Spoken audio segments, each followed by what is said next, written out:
there is a way out of here, but we must not quit. Now that the Cyclops is drunk from our wine, we can make our move.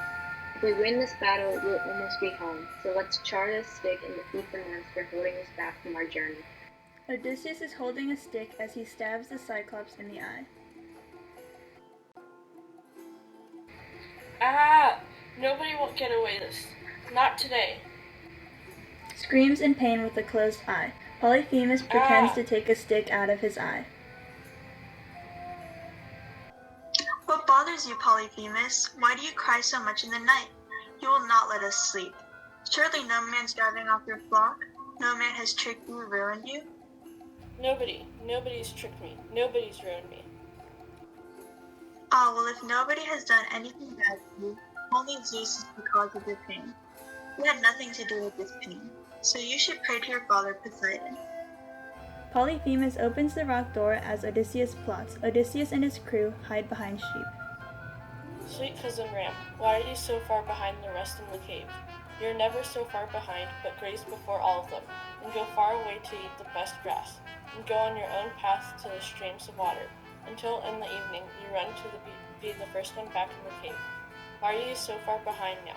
Can you be grieving over your master's eye? That nobody and his companions burnt it out when he had conquered all my wits with wine. Nobody will not get out alive, I swear. Oh, if you had a brain and a voice to tell me where he is now.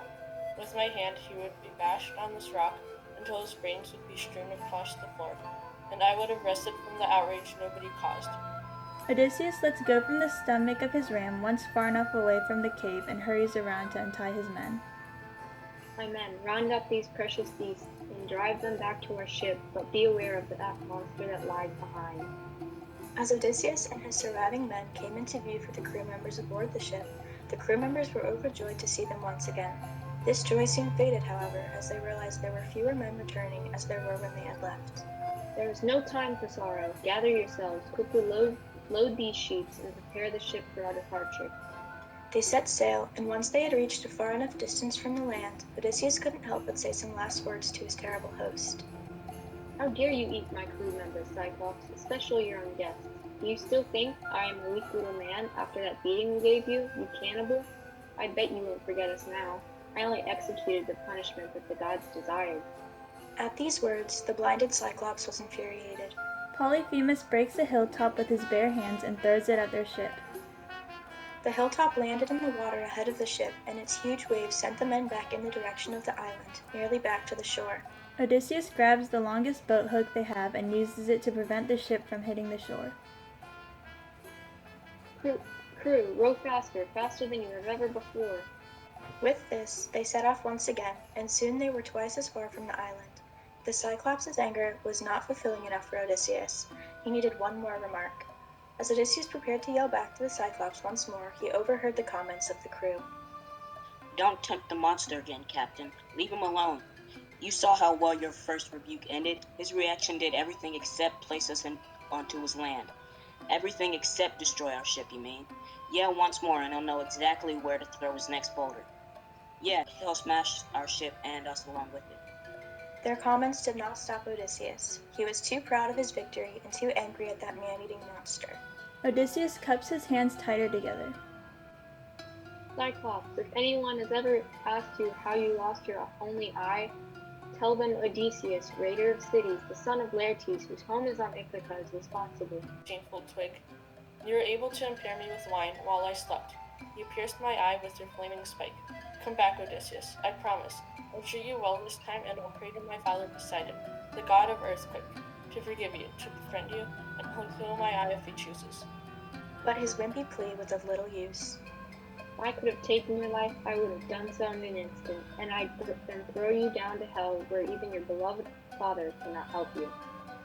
Oh Lord, hear me. If I am truly your son, and you're truly my father, ensure that the day is far from now, and that he will return home, and that the years leading up to that day are miserable.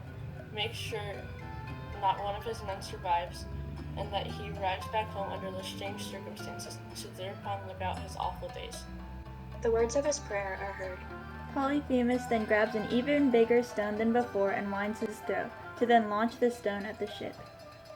The stone landed behind the ship, creating a giant wave to push their ship further from the Cyclops and further toward the next island. When Odysseus and his men neared this island, they saw the islanders' ships lining the shore, along with these islanders looking at this unfamiliar ship. Odysseus and his crew soon stationed the ship on this shore, and they unloaded onto the beach with their new flock to divide among them evenly. It is only right for the leading sheep to be given to you, Captain, as time and time again you have used your wits to save us. Thank you, men. Now I must burn my ram as an offering to Zeus in compensation for my evil actions. However, Zeus rejected his offering and instead planned to destroy all of Odysseus' ships and kill all of his men.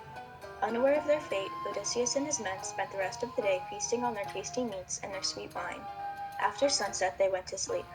And at the crack of dawn, Odysseus woke his men and ordered them to prepare the ships for departure. Soon after, they were on their way sailing on the endless sea once again, but this time accompanied with the misery for their fallen friends. Odysseus and his crew then sailed to Aeolia, where the king of the winds, Aeolus, sends Odysseus all of the winds except for the wind to the west, which was the way to his home. They open the storm of winds, which sends them back to Aeolia, only for them to be sent away for being hated by the gods. Odysseus sails to the island, opens the gift of wind, and is cast away. Later, when they sail to the land of the Lystrogonians, the cannibals destroy all of Odysseus' ships except for one. When him and his crew arrive on the island Aiaia, the goddess Circe transforms some of his crew into pigs. She is forced to turn them back into humans when Odysseus reveals that he is protected by a magical herb. Circe tells them to visit Tiresias, the blind prophet, in the underworld if they ever want to return home. Cannibals destroy Odysseus' ships, crew turns into pigs, Odysseus is protected by a magical herb, and the crew turns back. Aboard the ship. We will need them in order to meet Tiresias. Look, Captain, a breeze must have been sent from us from Circe. Now we only need to let the wind and steersman work the ship until night.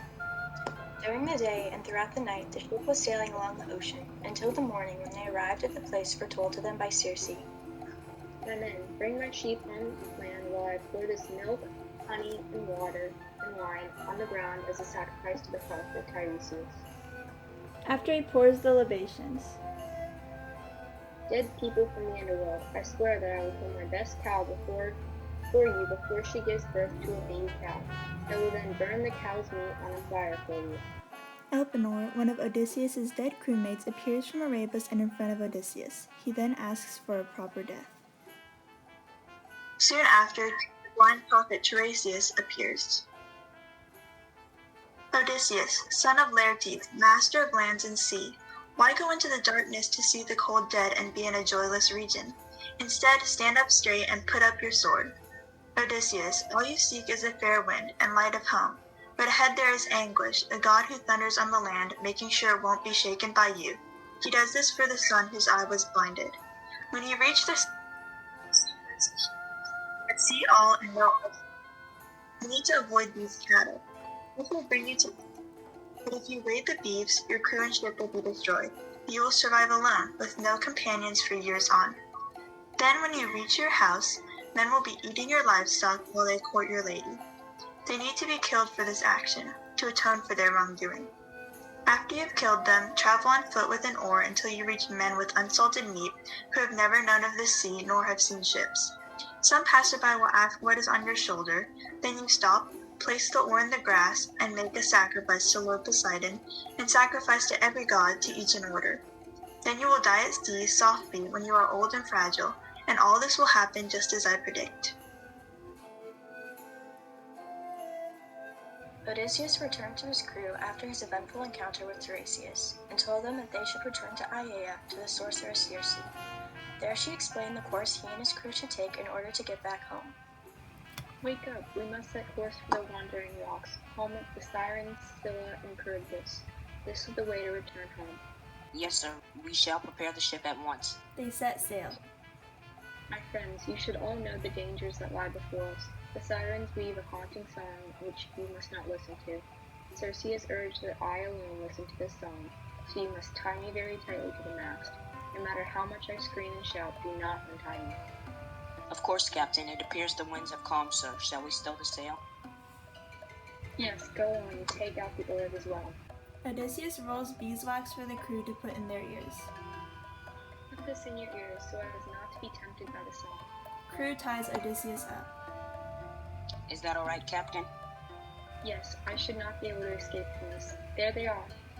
As the ship approached the Sirens' Island, the sirens began to sing and tempt the sailors. Hurry, row past them. This way, O turn your bows, Achaea's glory, as all the world allows, moor and be merry.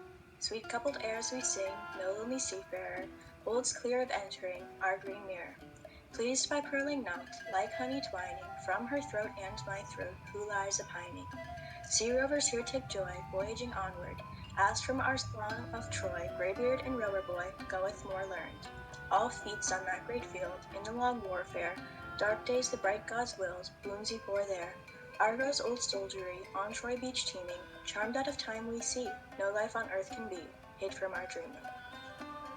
Please untie me. I'm sorry, Captain, but we can't do that yet. Beat. Now we've passed them. Remove the wax and help me untie Odysseus.